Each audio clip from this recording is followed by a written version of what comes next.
Okay guys, for a whole week this has been punching me in the brain testicles, so I'm gonna throw it your way and maybe we can have a little conversation and share some ideas. If you could predict the future, would you do it?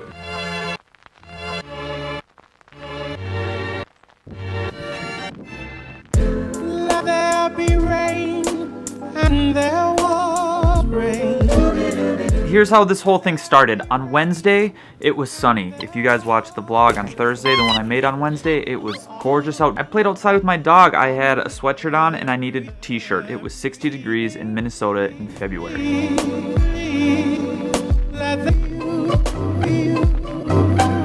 But all you kept hearing on the news and the radio was, there's a blizzard coming. You need to get your canned food. You need to get a bunch of water. You need to not travel. It's gonna be the blizzard of the year. There's snow. Come on. Come on. A little different than the other day, huh? Good boy. Now this shit started on Sunday.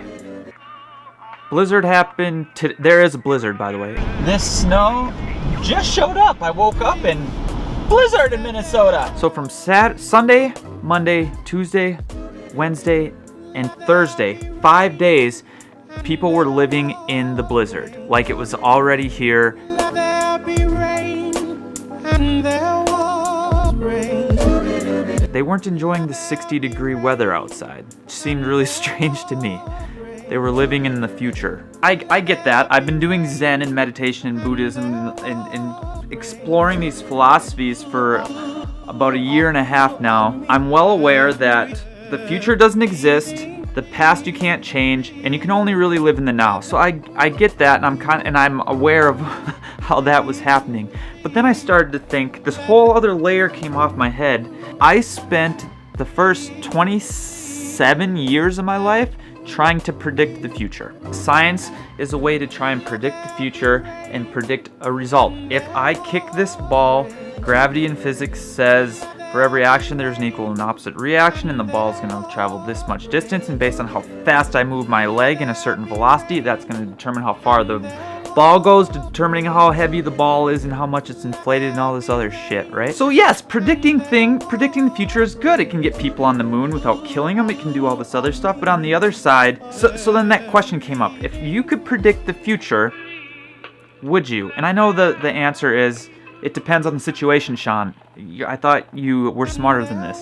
I used to ask my mom this question, if you knew how you were gonna die, would you wanna know? The date, time, and how you were gonna die, would you wanna know? And I always said yes. Not because I would like to know where I was gonna die, but if I knew that, I could get away with so much stuff right now. Living back in the now. If I knew I was gonna die in a plane, that means anything I did that wasn't in a plane, I could go insane. My mom, on the other hand, didn't want to know. She's like, it freaked her out a bit. So it always came back to, like, predicting the future was always about death, love, and money. Like, you want to know those things. And I'm still kind of working it out. I don't want to tell you everything that's in my head, but maybe you guys can help me see where your brains are at here. Would you want to predict the future if you could? If that was a superpower you had, would you want it and would you use it all the time? So this is the last vlog for a week. I'll be back a week from Monday. This will give you a week to try and maybe we can get a little conversation going in the comments below. It just seems so stupid that these weathermen were predicting the future, but it was killing the present moment. It was they were suffering right now, and at 60 degrees exactly what they want, but in their head it was snowing. With that being said, life is meant to be experienced and curiosity will get you there. Please let me know what you guys think. It'd be cool to get a little dialogue going. Thanks for the responses on the other video. I really needed that. I just hit myself while I was talking. It wasn't expected. That was cool. See you guys next time.